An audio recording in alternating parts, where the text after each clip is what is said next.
Dragons of the Celestial World. Book 1, The Discovery. The Legend of the Golden Keeper.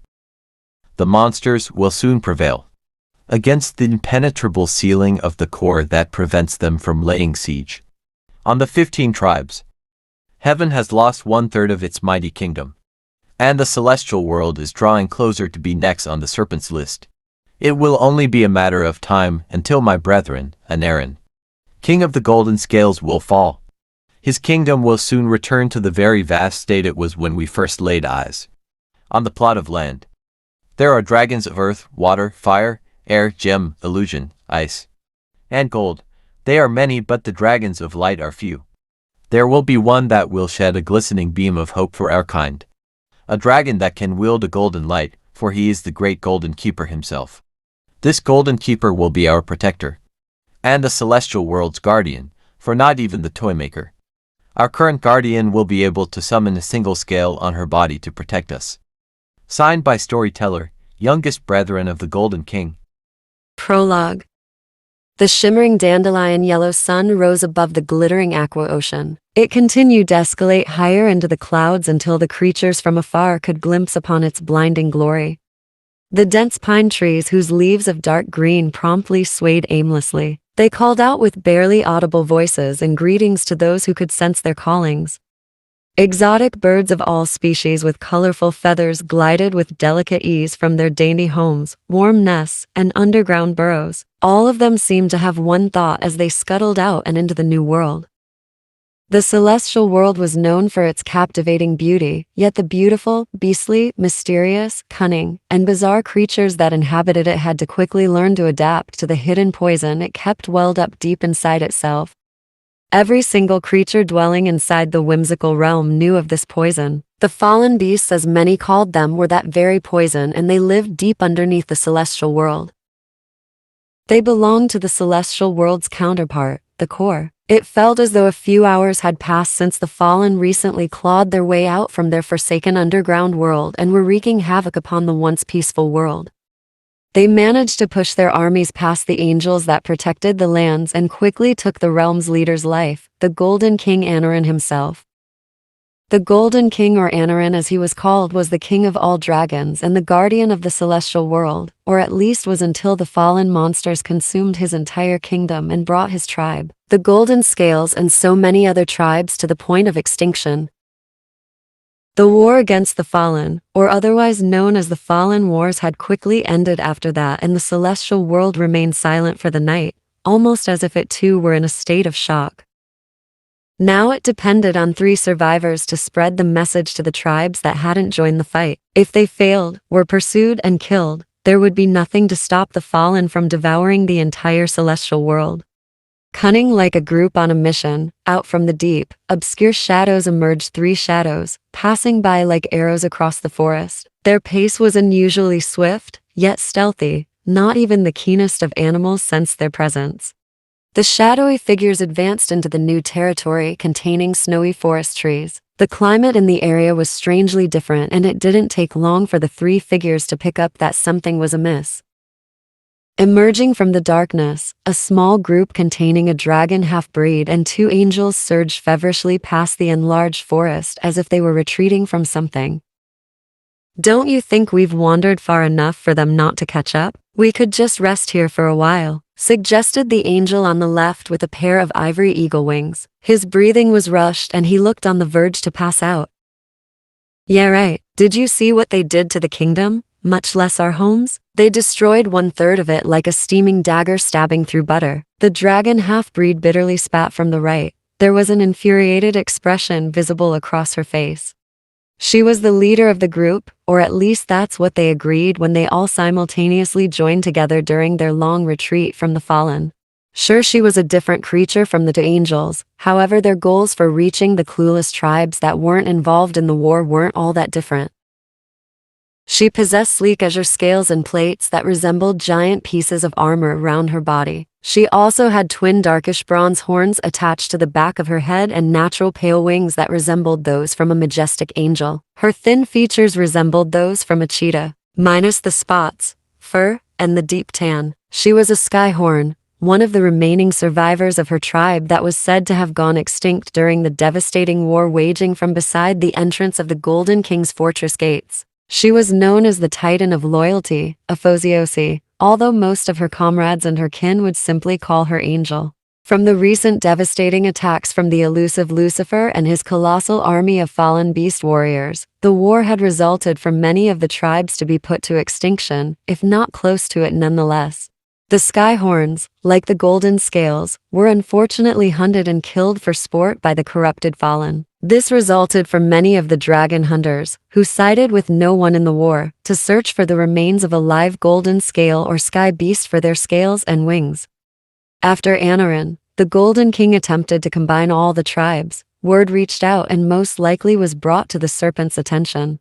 As a result, the devil sought to bring destruction and summoned the monsters that thrived in the court to take down the Golden Scale Kingdom, furthermore resulting for the alliance Anarin worked so hard on building to shatter.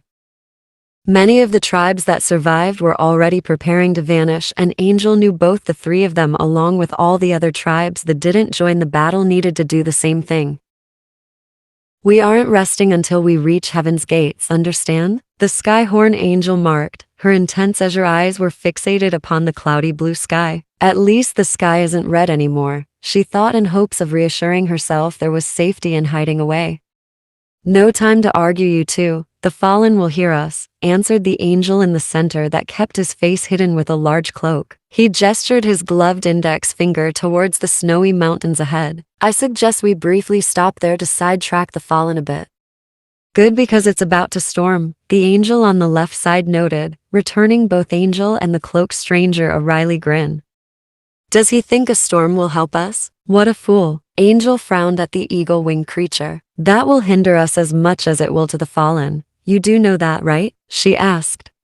The cloaked angel seemed to be thinking the same thing as he returned an icy glare at the angel with the eagle wings. The Skyhorn has a point, he said with a low growl. Angel scrutinized her gaze towards the angry clouds, suddenly noticing a small spear peeking from the heavy fog above. That's no storm. She promptly turned towards the other two angels. I think I see something up there. A weapon of some sort. The angel on the left squinted his amber eyes towards the obscure clouds soaring just behind them, his upper lip curling as soon as he identified the fallen beast looming above. Hey guys, funny time to mention this, but they somehow caught up with us, he stammered. Thunder abruptly crackled from overhead, forcing the three to straighten their positions back to back with one another as dozens of lightning bolts struck the ground from close by. Summoning his only piece of armor, the cloaked angel frantically drove his shield in front of both the Skyhorn and the eagle-winged angel as if it were a weapon. The lightning gradually started to cease as a fallen army consisting of thousands of monsters arrived to the scene. The sight of their eerie presence and the destructive aura they wore even seemed to make God himself angry, and as a result, rain descended like bullets upon the scene. Thunder continued to echo from the gray clouds afar, and Angel worried that her wings might get too wet for her to catch up with the two other angels. Infuriated like an angry swarm of wasps, the fallen beast charged upon them. Their corrupted faces didn't even look fazed by the rain as it drenched their black feathered wings. I'll hold them off, the eagle-winged angel on the left sharply spoke, his shaken expression saying otherwise. Go take her to the mountains. Before Angel could soak in what had all happened, the cloaked angel dropped his shield and latched his arms around her. Come on, we need to leave, he spoke in a surprisingly soft voice. Taking extra precautions to be sure she was secure, the cloaked angel took flight towards the barely visible snowy mountains abaft. What in blazes? Angel couldn't tell if the cloaked angel was shielding her or trying to choke her to death. Are you just going to let him off on his own? You know perfectly well that fighting the fallen alone is suicidal. Ignoring both her protesting and constant attempts to break free, the cloaked angel continued to harshly beat his wings against the oncoming wind, shaking his head once in a while when a raindrop would land in one of his eyes.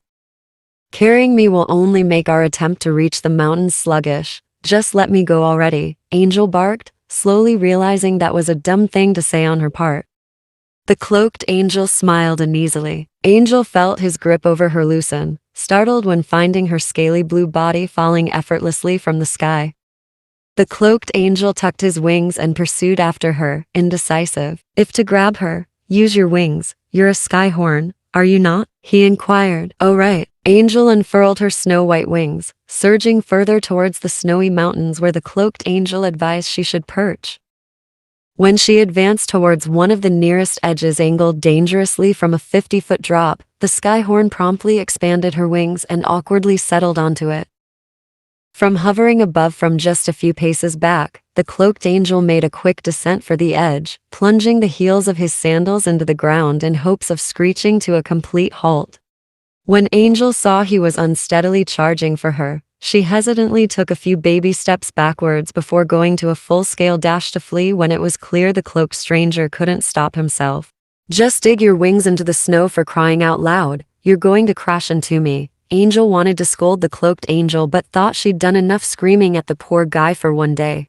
The cloaked angel managed to stop himself in time from landing on top of the skyhorn. You should be very careful what you ask for, the cloaked angel breathlessly marked, as he flicked a few specks of snow from his shoulders. This mountain could easily start an avalanche. If we're not careful, we could easily kill ourselves. Completely ignoring his caution, Angel lunged at the stranger, claws outstretched and teeth bared. What was that for? She demanded. The angel raised both his hands in submission. What's your name, guardian? He asked, trying to change the subject. Are we? Angel stiffened, postponing her irritation to examine his tone for any signs of weakness. You hardly know me. Why do you call me a guardian? She asked, knitting her brows incuriously. There's not much time left, young guardian, the cloaked angel muttered, glaring deep into her azure eyes. There's something you need to know. We just met a few hours back, and you act suddenly like you know me? The skyhorn thought with a frown. Did the first angel know you were doing this? Is that why he stalled the fallen? She asked. For crying out loud, we're being chased. You don't seem to care. Instead, you're stalling precious time. What kind of joke is this? The cloaked angel sighed. I suppose I should have given you more respect back there. Please hear me out, for this is important, he pressed. Angel rolled her eyes. What else could she do? It was too late to escape. This she already knew. The fallen were probably long finished toying with the eagle, winged angel and were heading straight towards the mountains in search of their next plaything. Since they knew angels couldn't be killed, the fallen didn't find them very entertaining. Fine, I suppose you already got my attention, Angel sighed in defeat. This message, it foretells of you, the guardian of the Golden Keeper. It's you, Skyhorn. The stranger exclaimed, please, you must believe me, at least maybe a little, right? Message? Angel wasn't amused. From the old stories the elders back in her kingdom foretold from places that were unknown to all dragonkind in the celestial world. The old legends? Nonsense. Why would they come to reality, especially right now?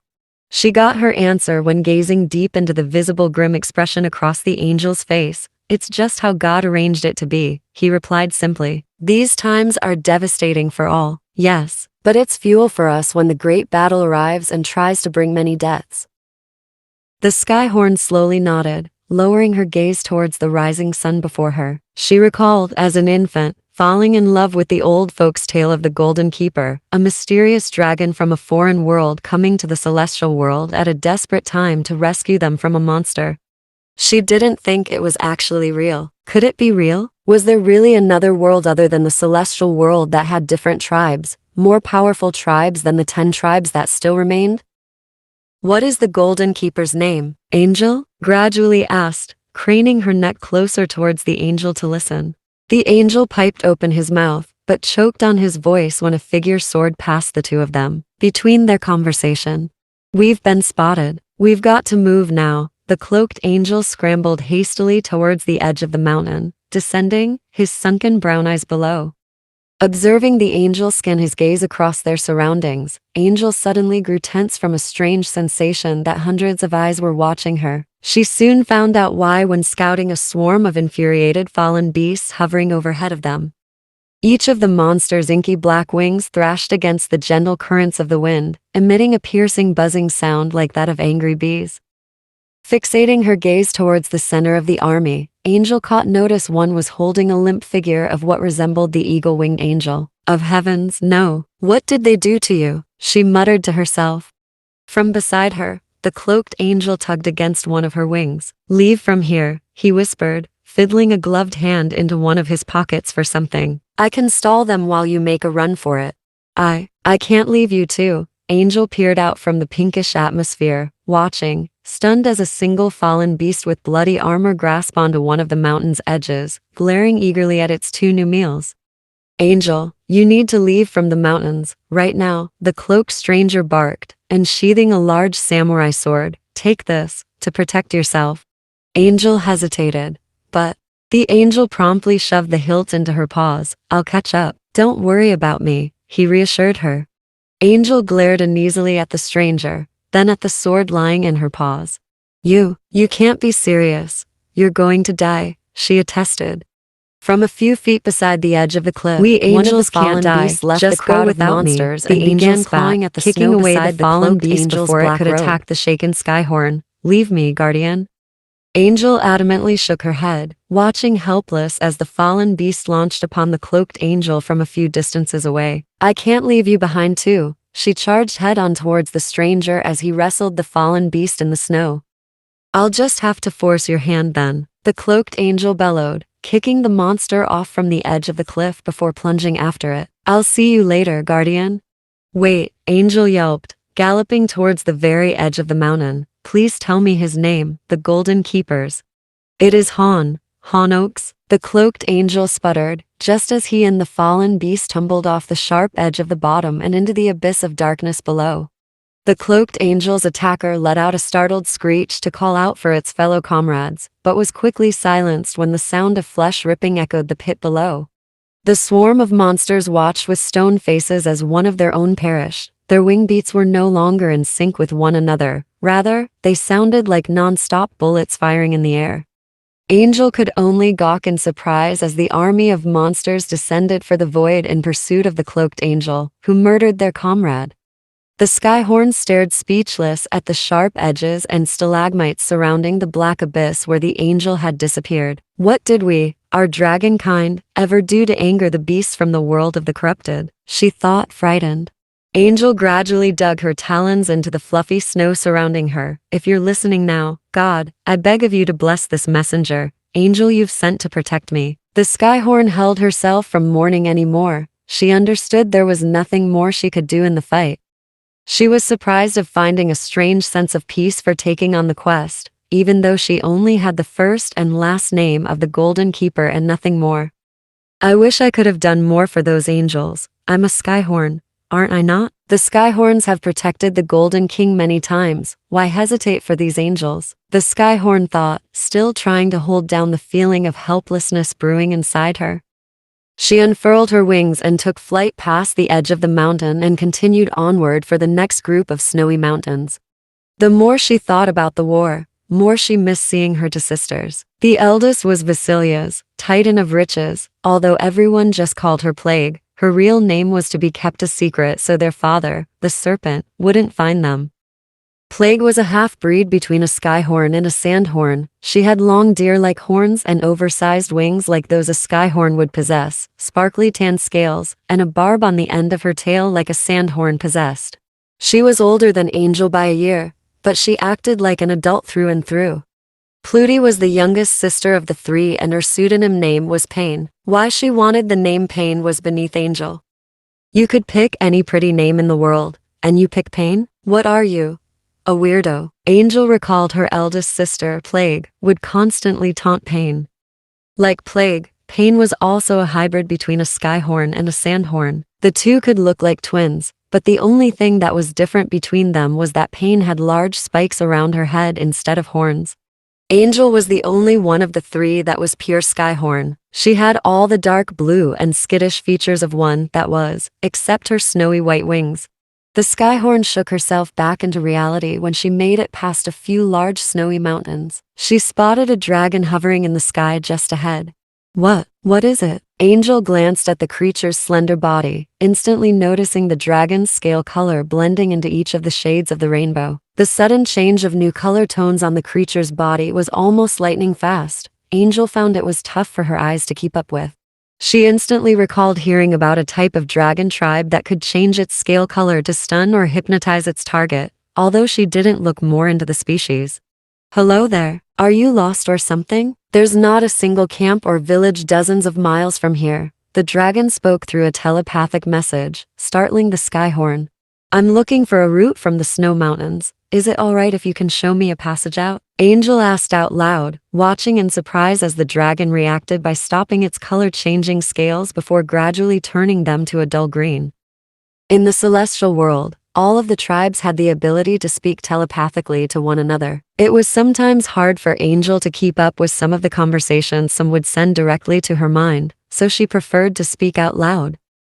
I suppose I can spare some time to guide you, the luminescent creature answered when they were flying at the same pace. I have one tiny question to ask you though.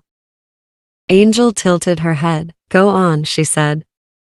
The luminescent creature continued. Are you alone or traveling with a group? Did you happen to catch sighting of any monsters of some sort during your journey? It's possible there could be more citizens here if you did happen to see a beast.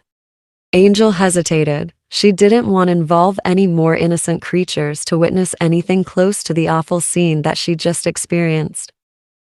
The dragon looked younger than her, and the last thing the Skyhorn wanted to do was to mortify it with the devastating news of the fallen. Well, it was worth a shot. I can tell by your face that you're quite famished. Am I right? The luminescent dragon gestured for her to follow. My tribe's cave is close by. I'll get you all patched up and you can explain everything there. That is, if it's all right with you. Angel nervously bit the corner of her tongue. Well, I suppose, she mumbled, trailing in pursuit of the luminescent beast. Such a beautiful tribe. It seems impossible to believe they're still thriving after all the destruction the fallen monsters have inflicted upon the celestial world, Angel thought to herself. If she couldn't tell the youngster the news, then she needed to find the tribe's leader, and quickly at that. For all she knew, the fallen might be pursuing her once more. Chapter 1. Hon yanked back his amber curtains, descending his half-asleep gaze sluggishly upon the freshly cut lawn of his family's property. He readjusted his gaze upon the two-seater swing that gently swayed from a sudden breeze, reflecting on the day he'd soon explore the front gates of heaven without the constant nagging from the other angels to get back to work. He had a crazy sense of imagination and thought of himself as anything but the common grass-green dragon that lived in a sleepy town, or plain old normal town, for that was the name he nicknamed it. Snapping himself from his thoughts, Han promptly yanked the dark azure blue covers from his body and raced for the door. I suppose I could get up early to prepare myself before the bus comes, he thought. He turned the knob, trying his best to keep the door from squeaking as he pushed it past before tiptoeing into the empty bathroom to clean himself up. First day going to another local school again, hopefully it goes smooth like all the other transfers, he thought, snatching one of his spiky combs and a warm cloth. His father had a lot of job offers as one of the best mechanics in the city, so Han was used to transferring from one school to the next. As he combed his hair back, Oaks couldn't help but to gaze at his reflection in the mirror, playfully showing his canines. Although most green-scaled dragons his age preferred to head to school without cleaning themselves, the last thing Han desired was to start his day with crumbs from last night's meal embedded in his teeth. Han wiped his face off with a cotton white towel, turning to depart outside the small bathroom. It was somewhat uncommon for the Oaks family to rise from their sleeping quarters until later at noon. Usually it was just Han. On some occasions on Monday through Wednesday, he'd find his mother Katie busying herself making a quick breakfast meal before heading off for work. Sure enough, not a single soul was present outside the bathroom. Han ventured out, gently closing the door behind him. Deep in thought of keeping his hurried pace mute from the others overhearing, he didn't notice a clear wire taped past the exit of the bathroom. That was until he stumbled across it. Crap, that didn't sound good. Startled to hear the frail wire snap under his weight, he observed in panic as the thin object activated a small round ball from a partially open plastic capsule. The ball tumbled down a small track hidden in plain sight in front of him, continuing its short journey past a wall of cardboard when it abruptly started to teeter off the track. It collided with a few dominoes that looked to belong to his father Keith's hidden box of belongings he had as a youngling. Jack, I know this is you. Han already knew his younger brother was responsible for this unnecessary prank, but withheld himself from shouting Jack's name in fear the entire house might overhear the chaos. One by one, the expensive dominoes gradually created a chain reaction until the last piece clattered inside a large metal pan located above the head frame of the bathroom's entrance. Crap, why didn't I move? Han scolded himself, promptly snapping his eyes shut. Quit it, Jack, get this thing away from me, he icily shot.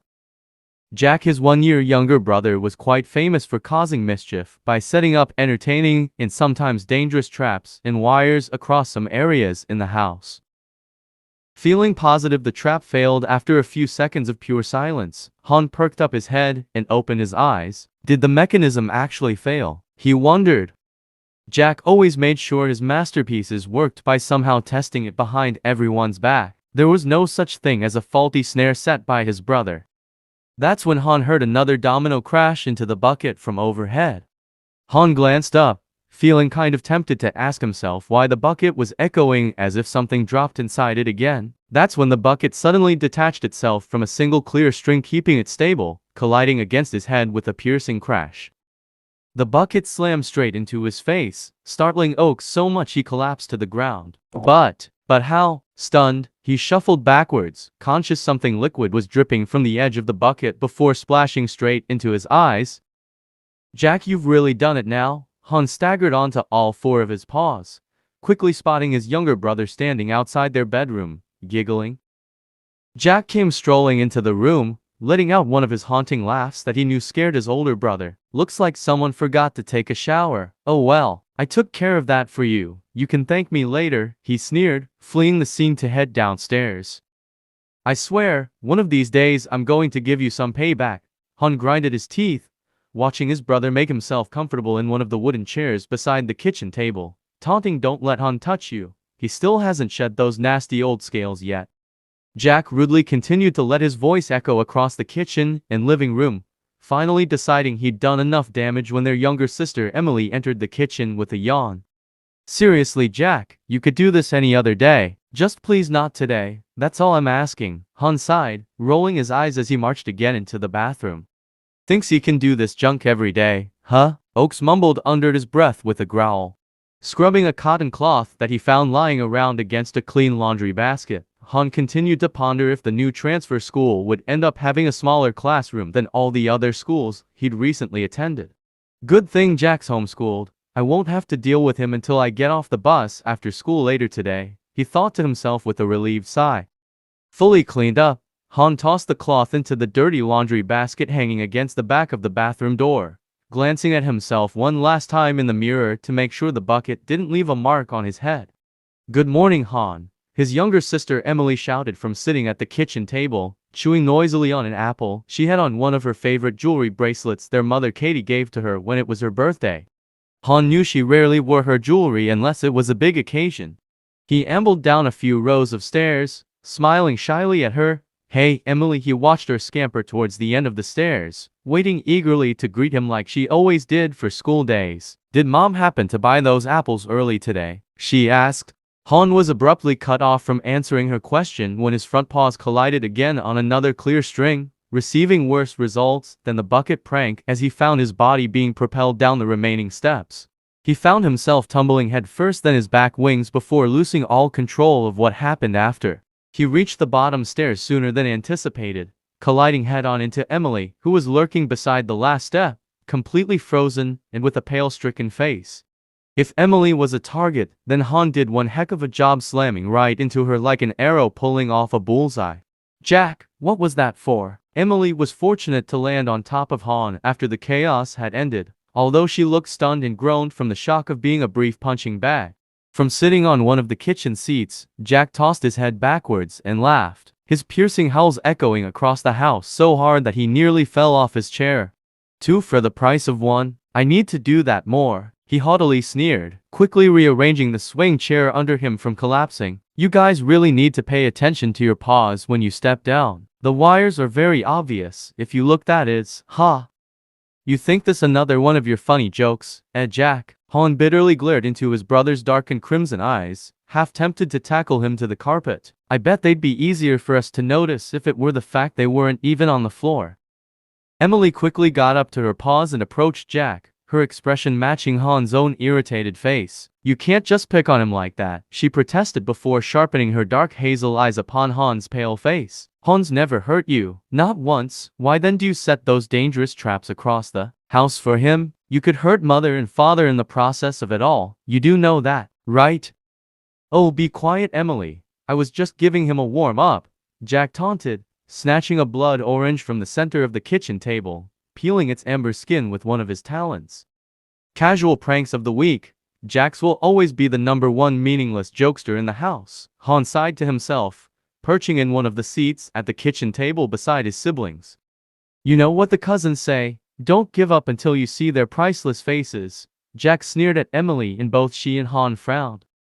Oaks winced when he recalled the invitation his cousins first gave Jack once he'd turned a proper age for the youngling to attend a sleepover. Ever since Jack returned home from the event, everything completely changed about his character. The first prank he ever set his eyes upon was accidental. Their father Keith returned home with roses for their mother Katie. They both realized later the plants were actually made out of plastic. Ever since that accident, Jack toyed around with the same fake flower trick. That small hobby quickly came into an obsession. His first prank he started was a tiny upside-down plastic cup with water inside, harmless yet effective for the inside of the kitchen table to grow massive quantities of mold. They didn't even punish him for it. Han frowned, rethinking back as the meaningless obsession began to worsen as the days passed. Eventually, like the mold, they too got out of hand. It wasn't until Jack started to make his life's work out of nothing but for pranks both Katie and Keith started to get worried about him. Han wished if only he would have been there at their cousin's house to see what was really the ruse they were doing. He strongly disliked the way dragons would make fun of each other or start up meaningless little pranks in general. It wasn't just Jack, his entire family enjoyed making him the joke of the day. "I'm not anyone's guinea pig," Han recalled himself shouting most weekends when Jack and Emily would cram him inside a small box, claiming there were golden chains inside. Fortunately, when there was chaos, there was always a safe haven, or that's what Han thought. Whenever it was a Sunday, Monday or Wednesday, he'd constantly beg his parents to drop him off at a nearby church a few miles from all their old and new apartments. It was a dream come true when his whole family went to church with him. Some occasions after the services, the family would even get treats or find some carnival rides when the small carnival fair outside the church would open. Nothing was better than church days. Sure, most of Han's younger Sunday school classmates or old school friends claimed it bore them, but Han always loved it. Unfortunately, now that if I even mention it, Jack and Emily always end up having mother and father leave me alone at church while they all head back home, Han recalled, frowning glumly. "Hey Han, what are you looking at?" Emily waved her paw in his view, snapping Oaks from his daze. "Oh, nothing. What's up, Emily?" Han stammered, giving his younger sister a shy smile. Emily giggled, returning him a mischievous smirk. "The boss should be here any time now." "Are you done yet, Han?" "The bus is here," a voice called from the front door, belonging to his mother Katie. "Oh right." Han snatched one last apple from the table, jogging to Mother, who stood near the front door. "Don't be the shy one on the bus, don't be a lump, and certainly try to make some friends," she instructed, giving him a peck on the cheek. "This is your 5th school, so please don't try to be the odd one out." "I'm not like Jack," Han returned a peck to his mother's cheek. "I'm just pleased I can get out of the house without the siblings." "Hey," Jack shouted from the kitchen table. "I heard that, you old lump." "What did you just say?" Han puffed out his chest, ready to lunge at his brother when Katie spun him around towards her concerned face. "You better get going before you miss the bus on your first day," she marked, hinting a talon towards the open front door.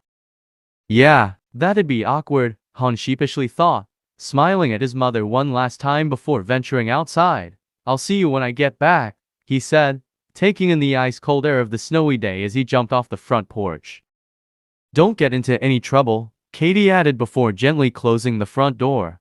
"That's strange. It wasn't snowing in the backyard 10 minutes ago." Inhaling a long breath from the crisp frigid air, Han faced the awakening bright dandelion yellow sun hovering ahead.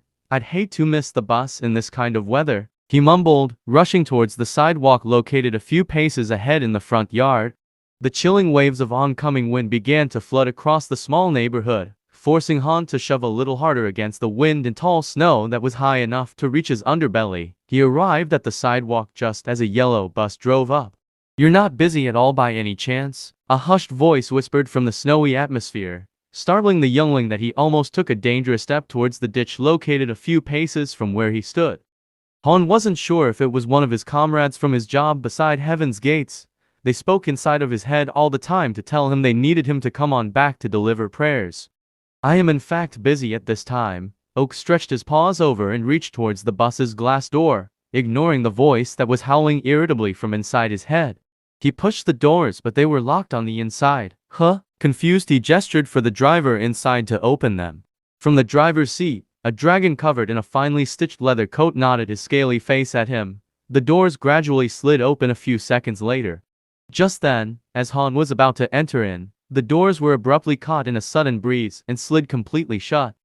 "What?" Startled, Han fumbled to reach a paw to catch himself from colliding his head with the door, quickly averting his eyes towards the ground when a strange flash from a blinding light froze him in place. "Hey, what kind of joke was that?" Half puzzled, Han shook himself from his daze, finding himself lying in the grass from a large bed of mystical plants. What in the world? Chapter 2 and 3 coming soon to audiobook. Stay tuned.